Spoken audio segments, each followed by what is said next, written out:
everybody, here we go. 1.4 carbon cycle, key part of the AP Environmental Science curriculum. The next couple lessons are probably going to be a little bit shorter than the first couple, just because they're just really specific to the different biogeochemical cycles. So we're going to start off with carbon cycle right now.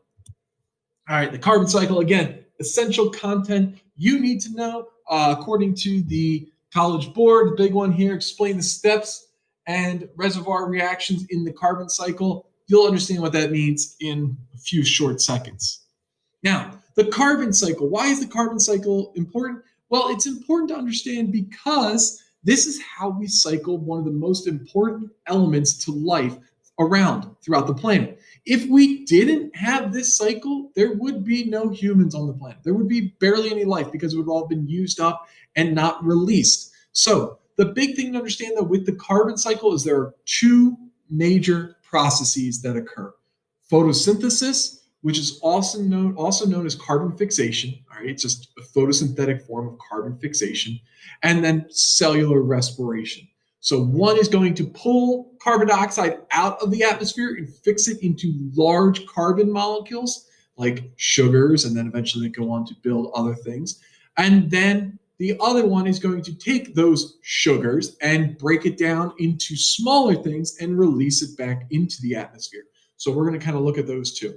If you don't really understand those two, you might want to revisit some of your biology information to really go dive into it. But we're probably going to get to the same level of understanding that your bio class got to. Other processes that are going to influence carbon dioxide in the atmosphere and in the environment are going to be combustion and decomposition, because decomposition is going to help to release nutrients and minerals back into the environment. So let's talk about the idea of reservoirs and sinks. When we refer to carbon has become incredibly important over the past couple of years because we are talking about carbon dioxide in the atmosphere, and then how are we storing that? How are we removing that carbon dioxide from the atmosphere, because we know it is linked to global climate change and global warming. So what we want to talk about is how do we actually go about sequestering carbon dioxide? Sequestering means removing it from the atmosphere and then storing it, right? So carbon cycle is incredibly important because over the past 15 years, we've really started to notice the problems we have with increasing carbon dioxide in the atmosphere. With the rising carbon dioxide levels, we have to try to figure out ways to take the carbon dioxide from the atmosphere and sequester it somewhere. We want to be able to store it, and that's where the process of carbon fixation comes in. Carbon fixation, you're fixing something, not fixing like that it's broken, but you're fixing something in that you're joining them together. So we're taking small carbon dioxide atoms, which only have one carbon atom to it. So a carbon dioxide molecule only has one carbon, CO2. It has two oxygens, so one carbon. We're taking all those small carbons and we're going to fix them together into a larger molecule like glucose, C6H12O6. So we now have 6 carbon atoms joined together to form a glucose.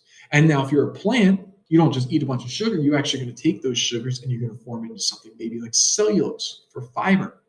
Now, cellulose is a polysaccharide. Thousands of glucose monomers joined together. Thousands.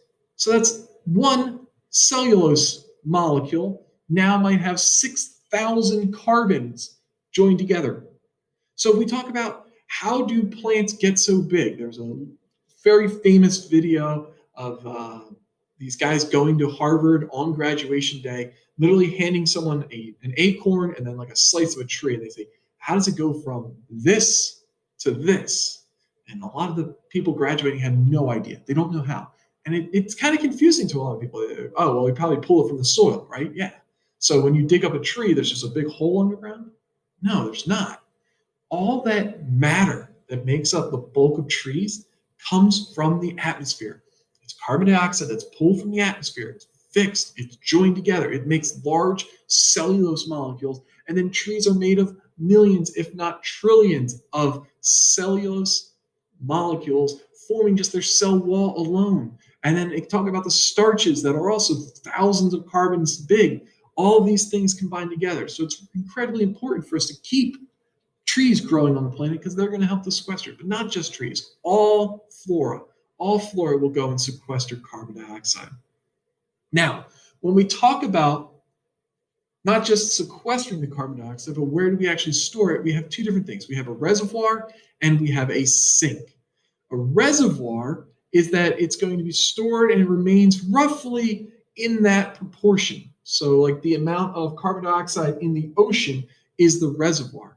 A sink is that it can be expanded. So like a forest, like Idlewood, for example, it's 125 acres. But what if I took, all the fields around here and we expanded that so that, sink can actually be expanded. So we can build or we can let more stuff grow and it's actually going to increase the amount of reservoir. So most forests are considered sinks, but like you get to a certain area where the amount of carbon that can go into an area is kind of at a stagnant point, like our oceans. Now, the thing is, we are putting more carbon dioxide into our oceans because there's more in the atmosphere. We're trying to put more and more in. Carbon dioxide reacts with water. So CO2 plus H2O, and we balance that all out, you can form carbonic acid as a byproduct. So the oceans are actually becoming more acidic because of the more carbon dioxide in the atmosphere. And it's something we're going to talk about in later on units. Now, let me finish this up by just kind of highlighting some of the key points as we go through here. So let me pull a pen here real quick. All right. We need to start somewhere. So let's start with carbon dioxide in the atmosphere. Carbon dioxide is going to be pulled from the atmosphere through the process of photosynthesis.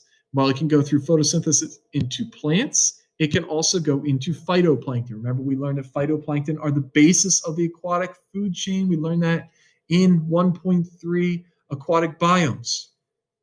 Now, the planktonic life forms, they can be consumed. Eventually, that carbon is going to work its way up the food chain, the biomass accumulation as we go through. But let's just say hypothetically something dies and it's going to go through decomposition. So I'm just going to bring this over here. Our plants die or the organisms that eat them die. And then you have different bacteria or fungi or different other organisms breaking down these into smaller pieces. Now, they're not just going to release a bunch of carbon dioxide. They will release carbon dioxide, but when they break down carbon, it's also going to be into smaller things. That's going to be uptaken by other organisms that are then going to release carbon dioxide. Now, the main way in which carbon dioxide is left or back reintroduced into the planet is through respiration. Respiration, not just the fact of breathing, but the idea of aerobic cellular respiration. When you take in a glucose molecule, you react it with oxygen, and eventually you form carbon dioxide and water. So that then works its way back up into the atmosphere. So that is how the bulk of carbon is introduced, cycles around on the planet. Now, that's not the only way. Okay, that's not the only way. One of the other things that naturally occurs on the planet is combustion reactions. Okay, combustion reactions naturally occur. Now, combustion reaction is going to be a way in which we take in some sort of hydrocarbon. It's carbon and hydrogen bonded together. It's going to react with oxygen, a little bit of energy, and all of a sudden it reaches its combustion point. When combustion happens, it produces two byproducts. One is CO2, the other is water. You learned that in chemistry when you learned about types of reactions.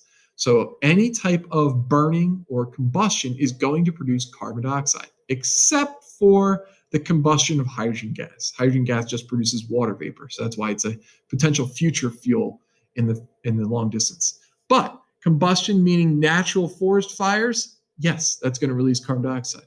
The big one is what humans are doing. Down here, I'm highlighting the burning of fossil fuels. Burning of fossil fuels, coal, oil, natural gas. We burn for heat, we burn for transportation, we burn for manufacturing, electricity generation, all sorts of things. That is one of the major causes of carbon dioxide in the atmosphere. When we talk about eventually later on in the year, the idea of global climate change, we're going to come back to human actions that have influences on the amount of carbon dioxide in the atmosphere. This is what we're talking about. Forest fires, yes, they can be amplified by human actions by suppressing them for such a long time. Deforestation, yes, is a human action that we're cutting down forests and therefore we're slowing the sequestering rate.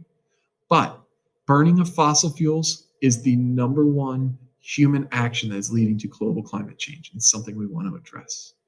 Do you understand how things cycle throughout the carbon cycle? Do you understand how, if you start to influence or mess with certain pieces, how it trickles down and has a big effect? If we start to kill off phytoplankton on the planet, do we still sequester as much carbon dioxide? No. All right. If we start to cut down our trees on the planet, do we sequester as much carbon dioxide? No. So therefore, it's going to increase in the atmosphere. These are all things that we need to start to be aware of as members of a global society. And with that, I end talking about the carbon cycle. You like that lesson? I know you did. So why don't you go ahead and smash that like button right now. Go ahead and comment. Tell all your friends about how great that lesson was. And make sure you subscribe, because I'm going to keep bringing you AP environmental content that you're going to want to watch. Or do whatever else those other YouTube channels tell you to do. And with that, Maloney.